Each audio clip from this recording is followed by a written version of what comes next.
Puji Tuhan, syukur bagi Allah Bapa kita yang begitu mengasihi kita dan adalah sukacita bagi kita Bapak Ibu Saudara-saudari saat kita terpanggil dimanapun kita berada, kita bersama-sama membawa doa-doa atau bahan-bahan doa yang telah disediakan untuk kita dan biarlah Tuhan menuntun kita. Sekali lagi Shalom Bapak Ibu Saudara yang terkasih, sebelum kita berdoa saya rindu untuk membawa kita dalam satu perenungan firman Tuhan yang saya petik dalam kitab Ayub bab 42, kitab Ayub bab 42 ayat yang ke-8. Kitab bab Ayub 42 ayat yang ke-8. Oleh sebab itu, ambillah 7 ekor lembu jantan dan 7 ekor domba jantan dan pergilah kepada hambaku Ayub. Lalu persembahkanlah semuanya itu sebagai korban bakaran untuk dirimu, dan baiklah hambaku Ayub meminta doa untuk kamu, karena hanya permintaannya lah akan kuterima, supaya aku tidak melakukan aniaya terhadap kamu, sebab kamu tidak berkata benar tentang aku, seperti hambaku Ayub.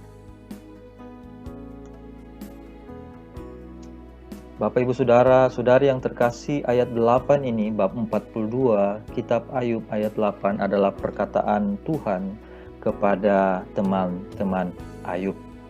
Hari ini, malam ini saya mau beri tajuk perenungan kita, mengapa orang benar menderita. Mengapa orang benar menderita. Kitab Ayub adalah kitab yang sangat menarik. Salah satu sebab, salah satu alasan mengapa ramai orang tertarik pada buku atau kitab Ayub ini adalah karena dalam kitab ini dapat dilihat bagaimana sikap ataupun respons yang begitu terbuka dari seorang yang saleh, dari seorang yang benar, Ayub, saat dia berjuang dengan imannya di tengah penderitaan yang dia alami. Kisah kehidupan Ayub diceritakan dalam 42 bab oleh kitab Ayub. Dan bab yang pembacaan yang kita baca baru saja terambil, saya petik dari bab yang terakhir dari kitab Ayub ini. Dalam kitab Ayub kita mendapati bahwa Ayub dikelilingi oleh teman-teman yang saat dia mengalami penderitaan dia, sahabat-sahabat atau teman-teman ini berbicara, memberi pendapat dan nasihat mereka kepada Ayub. Namun sebagai penutup kitab Ayub dalam bab 42 ini, dapat kita lihat bagaimana Allah merangkum, memberi kesimpulan tentang kehidupan Ayub adalah kehidupan yang benar. Ada 3 cara bagaimana Allah berbicara tentang kehidupan Ayub dalam ayat yang ke-8 dalam bab 42 kitab Ayub ini. Yang pertama, sementara Ayub dalam penderitaannya, teman-teman Ayub berkata bahwa Ayub menderita karena dosa-dosa yang telah dia perbuat. Penderitaan Ayub karena dosa Ayub. Namun dalam bab 42 ini, Tuhan memberitahu bahwa mereka sebenarnya tidak berbicara tentang perkara yang benar. Apa yang disampaikan oleh kawan-kawan, teman-teman Ayub itu tidak benar. Tuhan memberitahu mereka, teman-teman Ayub ini, mereka salah. Yang kedua, selain Tuhan memberitahu bahwa teman-teman Ayub tidak berbicara tentang perkara yang benar, Tuhan juga memberitahu teman-teman Ayub bahwa mereka harus mempersembahkan korban kepada Ayub agar supaya Ayub boleh mempersembahkan korban bakaran atas kesalahan-kesalahan mereka.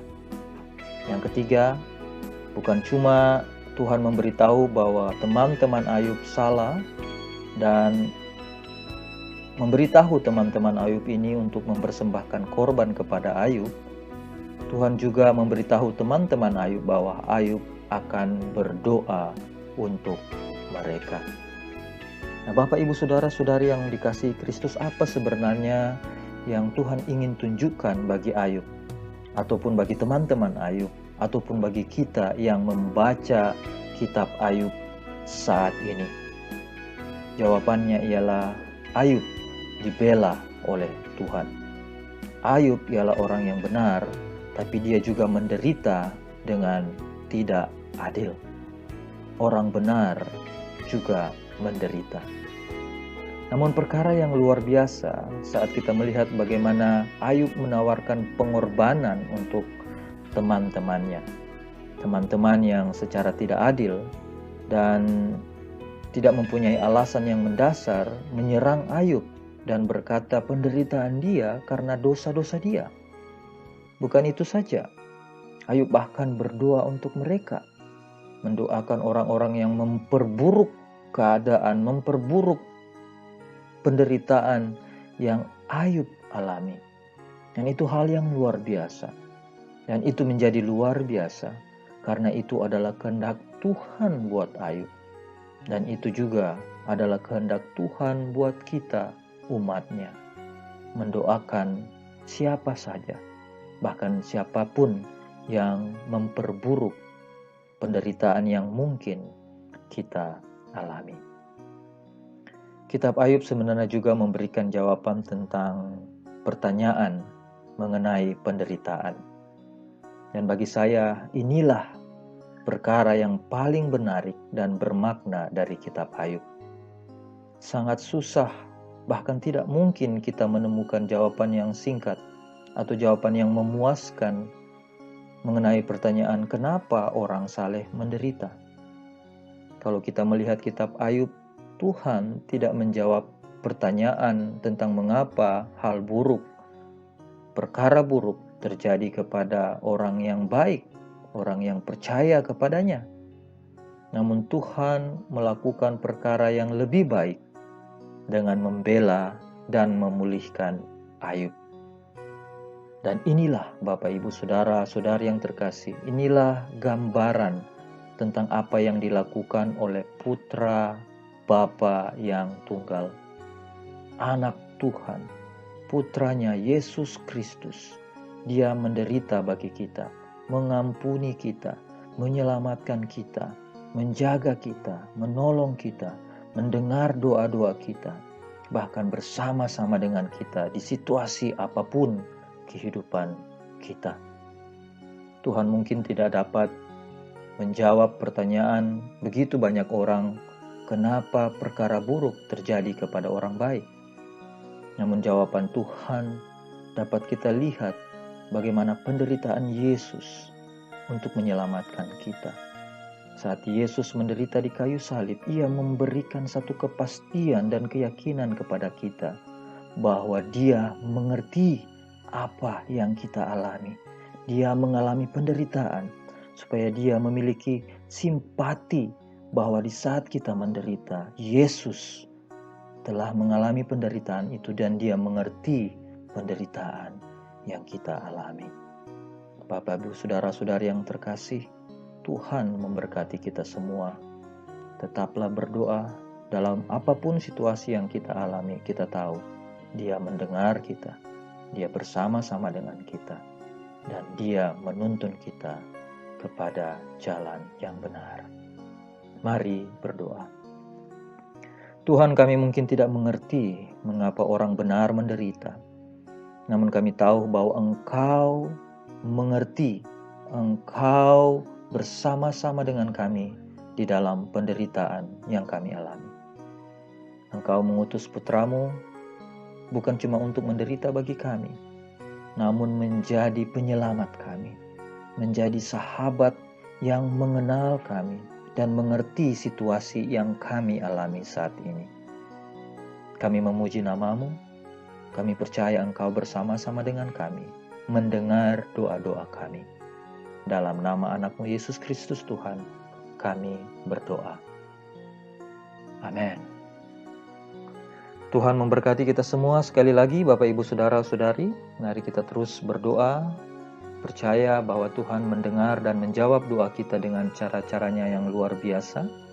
Mari kita mengingat Pendeta Ishak yang telah selesai dengan misi dia di Kampung Paka.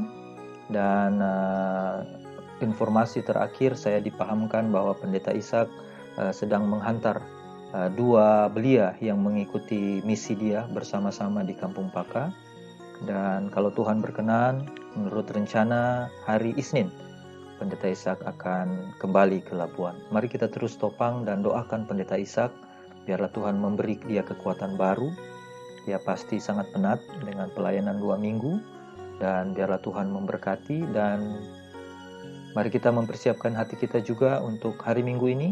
Kita akan terus bersama-sama dalam ibadah online kita. Sekali lagi Tuhan mengasihi Anda, Tuhan mengasihi kita semua, dan selamat berdoa.